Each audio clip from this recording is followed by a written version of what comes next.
Hello student, Hindi classes में आपका स्वागत है। तो बेटा कल हमने अपना चैप्टर मिठाई वाला जो पढ़ा था वो पूरा नहीं पढ़ा था। उसका कितना पार्ट पढ़ा था हमने अभी? कहाँ तक पढ़ा था हमने? ये पढ़ा था हमने, यहाँ तक पढ़ा था, है ना? जो पार्ट 2 पढ़ा था कंप्लीट। हम आए थे हाँ यहाँ पार्ट 3 तक, है ना? यहाँ तक हमने पढ़ा था कि इस तरह कि वो कैसे बच्चों को 2 तक पढ़ा था। आज पार्ट 3 पढ़ेंगे हम जो है। तो कल वाले में हमने कैसे पढ़ा था कि जो मुरली वाला कैसे गली में आके बच्चों को खिलौने बेचता था, सब बच्चे कैसे उसके चारों ओर झुंड बनाकर खड़े हो जाते थे। रोहिणी के बारे में, जो चुन्नू मुन्नू थे उनके बारे में पढ़ा, उसके पापा के बारे में। ठीक है, सो गांव वाले लोग कैसे उसके ऊपर कैसे उसकी बातें करते थे, ये सारी बातें पढ़ी थी हमने। तो आज हम नेक्स्ट पढ़ रहे हैं, हम हमारा नेक्स्ट है। चलो स्टार्ट करते हैं। आज अपने मकान में बैठी हुई रोहिणी मुरली वाले को सारी बातें नहीं सॉरी आज अपने मकान में बैठी हुई रोहिणी मुरली वाले की सारी बातें सुनती रही। आज भी उसने अनुभव किया, बच्चों के साथ इतने प्यार से बातें करने वाला फेरी वाला पहले कभी नहीं आया। फिर वह सौदा भी कैसे सस्ता बेचता है। भला आदमी जान पड़ता है, भला आदमी जान पड़ता है। समय की बात है, जो बेचारा इस तरह मारा मारा फिरता है, पेट जो न कराए सो थोड़ा। तो जो रोहिणी है अपने मकान में बैठी हुई उस मुरली वाले की सारी बातें सुन रही थी। जब वो विजय बाबू चुन्नू मुन्नू के लिए क्या ले रहा था, मुरली खरीद रहा था, तो वो विजय जो रोहिणी थी वो मुरली वाले की सारी बातें सुन रही थी अंदर बैठी बैठी। फिर उसने अपने मन में यह अनुभव किया कि बच्चों से इतने प्यार से बातें करने वाला, जो बच्चों से इतने प्यार से बातें करता है, ऐसा फेरी वाला तो कभी भी नहीं आया। आज से पहले हमारे गांव में कभी भी नहीं आया। फेरी वाला का मतलब क्या होता है? जो घूम घूम कर वस्तुएं बेचते हैं। फिर वह सौदा, सौदा का मतलब जो भी वस्तु बेचता वो बेचता भी सस्ता है ना? एक तो कई लोग होते कि प्यार से मीठा बोलकर बहुत ज्यादा पैसे ले लेते, लेकिन यह तो सौदा भी सस्ता देता है। लगता है कोई बहुत ही अच्छा आदमी है। तो फिर वो मन में ही सोचती है, समय की बात है कि सबकी अपनी अपनी समय की बात है कि बेचारे को मारे मारे मतलब इधर उधर घूमकर मुरलिया बेचनी फिर रही है। ये जो पेट है, मतलब भूख के मारे लोग पता नहीं क्या क्या नहीं करते। पेट जो कराए सो थोड़ा। इस पेट की खातिर मनुष्य को पता नहीं क्या क्या करना पड़ता है। आगे, इसी समय मुरली वाले का क्षीण शवर दूसरी निकट की गली से सुनाई पड़ा, बच्चों को बहलाने वाला मुरलिया वाला। इसी समय उसी टाइम जो मुरली वाले का थोड़ा सा धीमा, क्योंकि दूसरी गली में था, वो धीमे धीमे आवाज दूसरी गली में से सुनाई पड़ा, बच्चों को बहलाने वाला मुरलिया वाला। जब वो खिलौने बेचता था तब कैसे बोलता था? बच्चों को बहलाने वाला खिलौने वाला। और मुरली बेचता था तो बच्चों को बहलाने वाला मुरलिया वाला। तो इसकी क्या थी? ये एक टैगलाइन होती है ना, जिसकी किसी की भी वही थी। नेक्स्ट, रोहिणी इसे सुनकर मन ही मन कहने लगी, और स्वर कैसा मीठा है इसका। मन ही मन जो रोहिणी थी उस मुरली वाले के बारे में सोच रही थी, देखो बोलता भी कितने मीठे स्वर में, मतलब जो फेरी में आवाज लगाता है वो भी बहुत ही मीठे स्वर में आवाज लगाता है। बहुत दिनों तक रोहिणी को मुरली वाले का मीठा स्वर और उसकी बच्चों के प्रति स्नेह सिक्त बातें याद आती। स्नेह सिक्त का मतलब क्या होता है? स्नेह से भरी हुई। ठीक है ना? तो जो रोहिणी थी मुरली वाली की, वो मीठी मीठी आवाज, बच्चों के प्रति, जो बच्चों से वो प्यार से बातें करता, वो सारी बातें रोहिणी को याद आती रही। महीने के महीने आए और चले गए, मतलब बहुत सारे महीने आए और चले गए। महीने आए और चले गए, फिर मुरली वाला न आया। मतलब उस दिन के बाद मुरली वाला बहुत दिनों तक आया ही नहीं, मतलब कई महीनों तक नहीं आया। धीरे धीरे उसकी स्मृति भी क्षीण हो गई। धीरे धीरे लोग भी उसको भी भूल, स्मृति का मतलब क्या था? याद। क्षीण मतलब कमजोर। तो धीरे धीरे करके जो मुरली वाले की बातें थी, मतलब हमारी मन से चली गई, जो गांव वाले थे उसको भूल गए। तो नेक्स्ट, 8 मास बाद, पहले जब खिलौने बेचने के बाद वो मुरली बेचने कितने महीने बाद आया था? 6 महीने के बाद। और अब कितने महीने के बाद आ रहा है वो? 8 महीने के बाद। 8 महीने के बाद फिर से वो मुरली वाला जो खिलौने वाला था फिर मुरली बेचने आया, और अब क्या बेचने आया देखते हैं। 8 मास बाद फिर किसके दिन आ गए? सर्दियों के दिन आ गए। सर्दी के दिन थे। रोहिणी स्नान करके मकान की छत पर चढ़कर आंजानू आंजानू एक सेकंड रुको बेटा, मेरे को यहाँ पे दिखाई नहीं दे रहा इसमें क्या लिखा हुआ है। थर्ड तो नहीं, कहाँ गया भाई?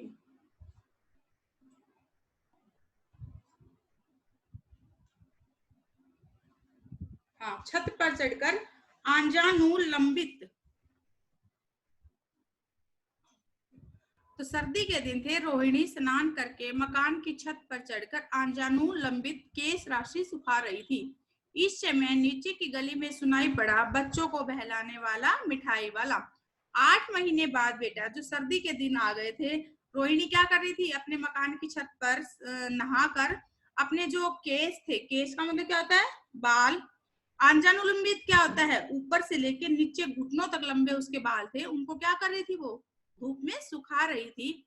उसी समय उसे क्या सुनाई दिया? नीचे गली में सुनाई पड़ा बच्चों को बहलाने वाला मिठाई वाला। अब की बार क्या ऐसा स्वर सुनाई दिया? बोलने का जो लहजा था वो तो सेम था, लेकिन मिठाई वाला अब की बार क्या सुना? ना तो खिलौने वाला सुनाई दिया, ना ही मुरली वाला, और ना अब की बार क्या सुनाई दिया? मिठाई वाला। ठीक है, तो नेक्स्ट क्या है? देखो ये कभी मुरली बेचता है, कभी ये दादी माँ है ना, वो रोहिणी पीछे खड़ी है, दोनों बच्चे हैं। तो मिठाई वाले का स्वर उसके लिए परिचित था। जो मिठाई वाले की आवाज थी ना, रोहिणी के लिए जानी पहचानी थी। परिचित का मतलब क्या था? जाना पहचाना था। झट से रोहिणी नीचे उतर आई। रोहिणी क्या थी? एकदम से नीचे उतर कर आई। उस समय उसके पति मकान में नहीं थे। उसके पति उस दिन क्या थे? घर पर नहीं थे। उनकी वृद्धा दादी थी, जो ये दादी जी है ना यहाँ पे, वो थी उस दिन घर पर।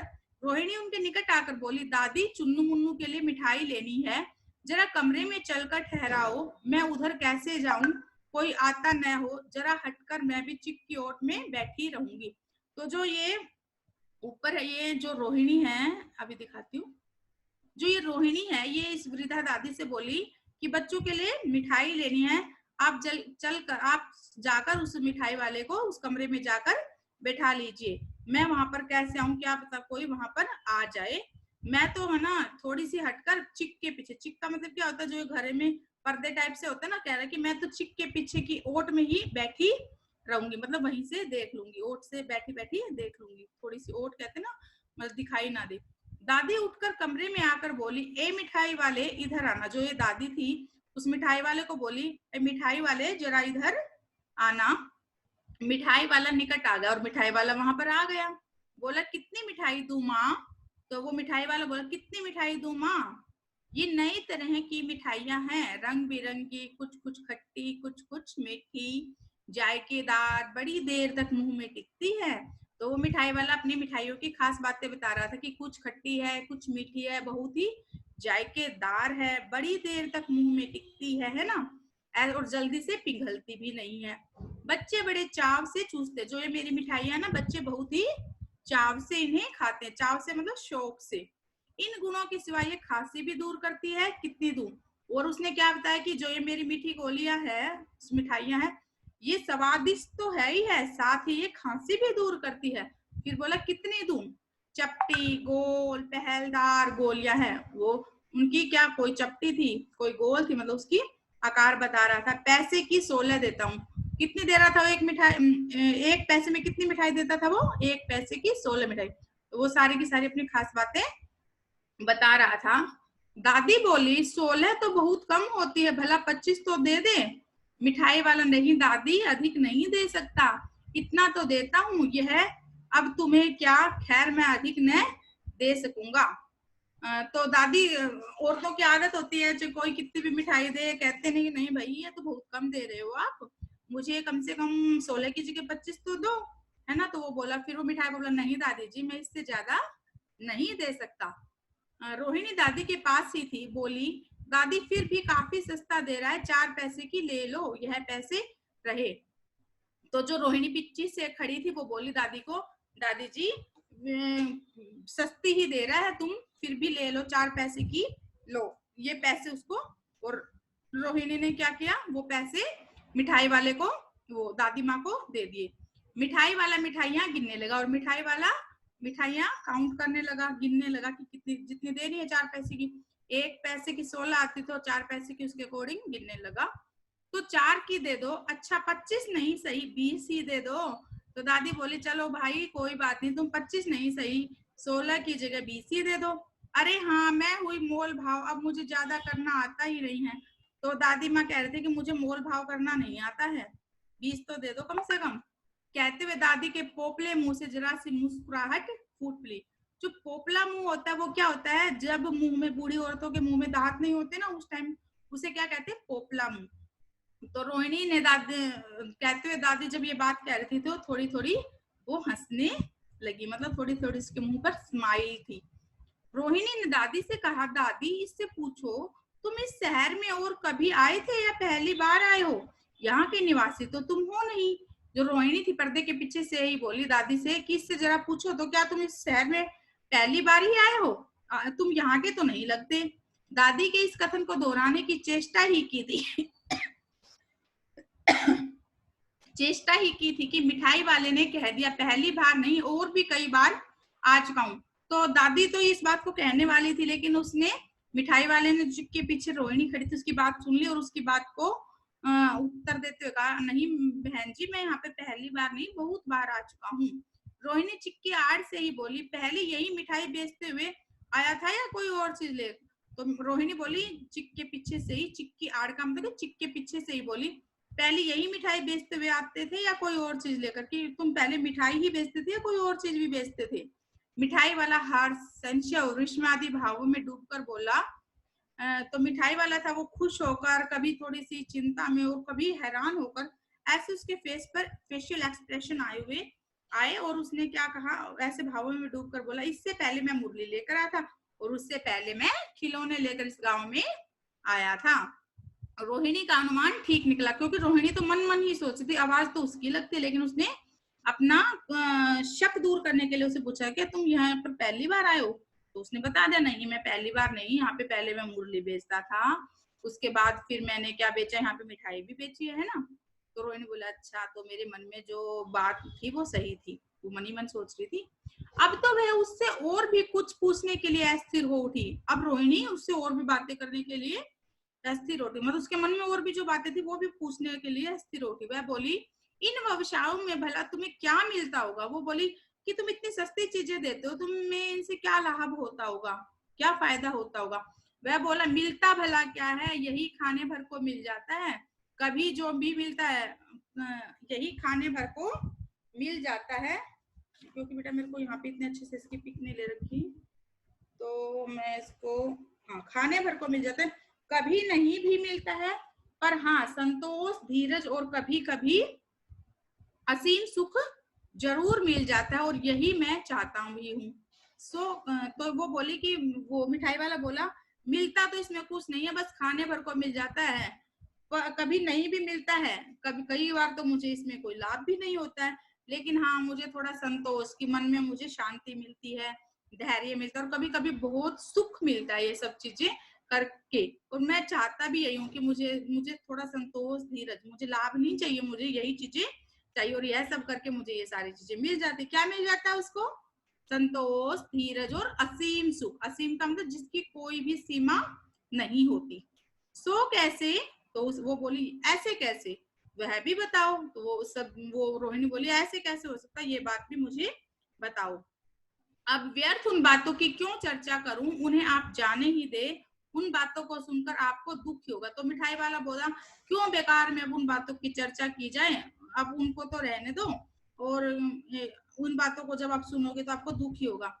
जब इतना बताया है तब और भी बता दो, मैं उत्सुक हूँ, तुम्हारा कुछ न होगा, मिठाई में और भी ले लूंगी, तुम्हारा हरज न होगा। हरज का मतलब तुम्हारा कुछ नहीं बिगड़ेगा, तुम्हारा हरज न होगा, मिठाई में और भी ले लूंगी। तो वो बोले कि जब इतना तुमने बता दिया तो थोड़ी सी बातें अपने बारे में और भी बता दो, मैं यह जानने के लिए बहुत उत्सुक हूँ, उत्सुक मतलब बेचैन हूँ। तुम्हारा कुछ हर्ज नहीं होगा, मतलब तुम्हारा तो कुछ नहीं बिगड़ेगा, मैं और भी मिठाई ले लूंगी, मैं और भी मिठाई ले लूंगी। आगे करते हैं हम अब। अतिशय गंभीरता के साथ मिठाई वाले ने कहा, मतलब बहुत ज्यादा गंभीरता के साथ मिठाई वाले ने कहा, मैं भी अपने नगर का एक प्रतिष्ठित आदमी था। जब दादी माँ ने और रोहिणी ने पूछा ना कि अपने बारे में बताओ, तो मिठाई वाले ने कहा मैं भी अपने नगर का एक बहुत ही जाना पहचाना, प्रतिष्ठित का मतलब जाना पहचाना आदमी था। मकान, व्यवसाय, गाड़ी घोड़े, नौकर चाकर सभी कुछ था। स्त्री थी, छोटे छोटे 2 बच्चे थे। मेरा भी वह सोने का संसार था। बाहर संपत्ति का वैभव था, भीतर सांसारिक सुख था। स्त्री सुंदरी थी, मेरी प्राण थी। तो वो अपने बारे में बताता है कि माता जी, मैं भी मैं भी अपने नगर का एक बहुत ही जाना पहचाना, मतलब बहुत ही फेमस आदमी था। मेरे पास मकान था, बड़ी बड़ी गाड़ियां थी, नौकर चाकर, सुंदर सी स्त्री थी, मतलब उसकी पत्नी थी सुंदर सी, मेरे 2 छोटे छोटे बच्चे थे। मतलब मेरा बहुत ही सुखी संसार था। मेरे पास धन संपत्ति की भी कोई कमी थी, मतलब अंदर मुझे सांसारिक सुख भी सब था। मतलब मैं खुशी खुशी, मेरे 2 बच्चे थे, सुंदर सुंदर बच्चे, सुंदर स्त्री, मतलब मेरा जीवन बहुत सुखी था। ठीक है ना। वो अपने बारे में बताता है और अपने घर के बारे में बताता है। वो कहता है कि मेरी स्त्री बहुत सुंदर थी और वो जो मुझे प्राणों से भी प्यारी थी, मतलब मैं उससे बहुत प्यार करता था। बच्चे ऐसे सुंदर थे जैसे सोने के सजीव खिलौने। अपने बच्चों के बारे में बताता है कि मेरे बच्चे इतने सुंदर थे जैसे सोने के जीते जागते खिलौने हों। उनकी अठखेलियों के मारे घर में कोलाहल मचा रहता था। जब वो शरारतें, अठखेलियां क्या होती है, शरारतों के कारण घर में कोलाहल का मतलब क्या था, शोर मचा रहता था। समय की गति, भगवान की मर्जी, विधाता की लीला, अब कोई नहीं है। कहता है कि एक समय था जब मेरे पास ये सारी चीजें थी, लेकिन अब मेरे पास कुछ भी नहीं है।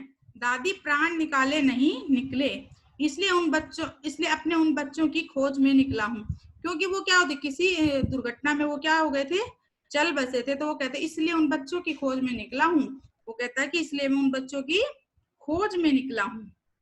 खोज का मतलब क्या है कि वो तो है नहीं, शायद तुम जैसे बच्चों के अंदर या इन बच्चों के अंदर ही मुझे अपने बच्चों की कुछ झलक दिखलाई दे। वे सब अंत में होंगे तो यही कहीं। हम कहते हैं ना कि मरकर इंसान दूसरा जन्म लेता है, तो वो ये सोच रहा था कि आखिरकार अगर मरने के बाद उन्होंने कहीं ना कहीं तो जन्म लिया ही होगा, इसी संसार में होंगे, इन्हीं बच्चों के रूप में कहीं ना कहीं तो होंगे ही, आखिर कहीं ना कहीं तो जन्मे ही होंगे। उस तरह रहता घुल घुल कर महता। अगर उन्हीं के बारे में सोचता रहता, कुछ काम नहीं करता, घर में सारा दिन उनकी याद आती, तो मैं ऐसे तो घुट घुट कर मर जाता। इस तरह सुख संतोष के साथ मरूंगा और इस तरह बच्चों को चीजें बेचता हूँ, उनकी हंसी, उनकी मीठी मीठी बातें सुनता हूँ, तो मेरा दिल में क्या होता है, सुख मिलता है, मुझे संतोष मिलता है, धीरज मिलता है। पीछे हमने पढ़ा था ना। तो अगर मैं ऐसे काम करता हूँ तो मुझे बहुत सुख और संतोष मिलता है और मैं इसी सुख और संतोष के साथ मरना चाहता हूँ। घुट घुट कर जीवन नहीं जीना चाहता हूँ कि याद आएगी सारा दिन तड़पूंगा, ऐसे मैं नहीं जीना चाहता। इस तरह के जीवन में कभी कभी उन बच्चों की एक झलक सी मिल जाती है। ऐसा जान पड़ता है जैसे वे इन्हीं में उछल कुछल कर हंस खेल रहे हो। पैसे की कमी थोड़ी ही है, आपकी दया से पैसे तो काफी हैं, जो नहीं है इस तरह उसी को पा जाता हूँ। तो जो मिठाई वाला वो कहता है कि मेरे पास सुख संपत्ति बाकी तो सारी चीजें हैं, एक्सीडेंट में मेरा परिवार कहीं मर गया, मतलब मेरा सारा संसार चला गया, लेकिन अगर मैं ऐसे ही सोचता रहता कि मेरे पास तो मेरे पत्नी बच्चे उनको याद करता रहता तो सारा दिन मैं परेशान होता। तो मैंने सोचा क्यों ना ऐसे इस संसार में मर गए हैं तो कहीं ना कहीं उन्होंने जन्म लिया होगा। तो कभी मिठाई बेचता, कभी खिलौने बेचता और बच्चों के साथ टाइम स्पेंड करता है, तो उसे बहुत खुशी होती है। वो कहता है कि मुझे इन बच्चों में अपने बच्चों जैसी ही झलक मिलती है। मुझे ऐसे लगता है जैसे कि वही मेरे ही बच्चे खेल रहे हों। मेरे पास पैसों की कमी नहीं है, मैं पैसों की वजह से मिठाइयां या खिलौने या मुरलियां नहीं बेचता। मैं तो बच्चों के साथ, ताकि उन बच्चों में मुझे अपने बच्चों की झलक दिखाई दे, इसलिए मैं मिठाई बेचता हूँ। आपकी दया से पैसे तो काफी हैं, जो नहीं है कि पैसे तो मेरे पास बहुत है, बस यही सांसारिक सुख नहीं है। बस इन बच्चों के साथ टाइम स्पेंड करने से मुझे क्या मिल जाता है, खुशी मिलती है। रोहिणी ने अब मिठाई वाले की ओर देखा, उसकी आंखें आंसुओं से तर है। जो रोहिणी है, चुन्नू मुन्नू की मम्मी, मिठाई वाले की ओर देखती है और उसकी आंखें क्या है, आंसुओं से तर है, मतलब उसकी आंखें क्या है, आंसुओं से भर गई उसकी स्टोरी को सुनकर, है ना।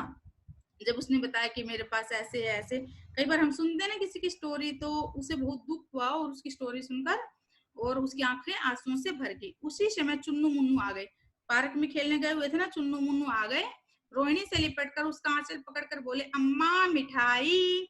तो चुन्नू मुन्नू आ गए और अपनी मम्मी से लिपट कर क्या बोले, और उसका आंचल, आंचल का मतलब क्या था, जो भी चुन्नी साड़ी जो भी पहनते हैं उसको पकड़कर बोले मम्मा मिठाई।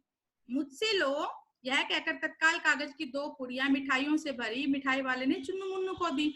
और वो मिठाई वाला बोला मम्मी को क्यों कहते हैं, मुझसे ले लो।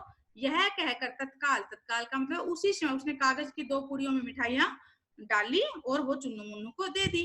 रोहिणी ने भीतर से पैसे फेंक दिए, अंदर से रोहिणी ने क्या किया, पैसे फेंक दिए। मिठाई वाले ने पेटी उठाई और कहा अब इस बार ये पैसे न लूंगा। जो मिठाई वाला था ना, उसने अपनी मिठाई की पेटी, पेटी का मतलब क्या, जो बॉक्स में मिठाई लेकर था, वो उठाई और कहा कि अब की बार मैं ये पैसे बिल्कुल भी नहीं लूंगा। ठीक है ना। दादी बोली अरे अरे न अपने पैसे ले लिए जा भाई। तो जो दादी जी थी वो बोली नहीं भाई, अपने पैसे तो जरूर लेके जा, हम बिना पैसों के नहीं लेंगे। तब तक आगे फिर सुनाई पड़ा उसी प्रकार मादक मृदुल स्वर में बच्चों को बहलाने वाला मिठाई वाला। और वो जो मिठाई वाला था इसी प्रकार बच्चों को बहलाने वाला मिठाई वाला इस स्वर में मिठाई बेचने के लिए फिर आगे चला गया। तो बेटा इस स्टोरी से आपको क्या समझ में आया? इस स्टोरी से समझ में ये आया कि जो मिठाई वाला था वो पैसों की वजह से मिठाई नहीं बेचता था, उसके पास पैसों की कोई कमी नहीं थी। उसका जो संसार था, उसके बच्चे थे वो दुर्घटना में मारे गए थे, वो मिठाई वगैरह इसलिए बेचता ताकि उसे उन बच्चों में अपने बच्चों की झलक दिखाई दे। अपने बच्चों की झलक देखेगा तो क्या होगा, वो घुट घुट कर नहीं मरेगा, थोड़ा सा उसे सुख मिलेगा। उसे ऐसे लगता था जैसे कि वो अपने बच्चों को ही, बच्चों के साथ ही टाइम स्पेंड कर रहा हो। ठीक है ना। तो यहाँ पर एक मिठाई वाले की व्यथा का वर्णन किया गया। एक पिता, मतलब मिठाई वाले का नहीं कह सकते हम, एक पिता, पिता की व्यथा, मनोदशा का वर्णन किया गया है, इस मन की अवस्था का वर्णन किया गया है स्टोरी में। ठीक है। तो इस स्टोरी को आप दोबारा से एक बार पढ़ना, अच्छे से समझना, वर्ड मीनिंग ध्यान से करना, फिर इसके क्वेश्चन आंसर्स करेंगे तो हम अपने आप ही लर्न हो जाएंगे, अगर हम स्टोरी पता होगी तो, है ना।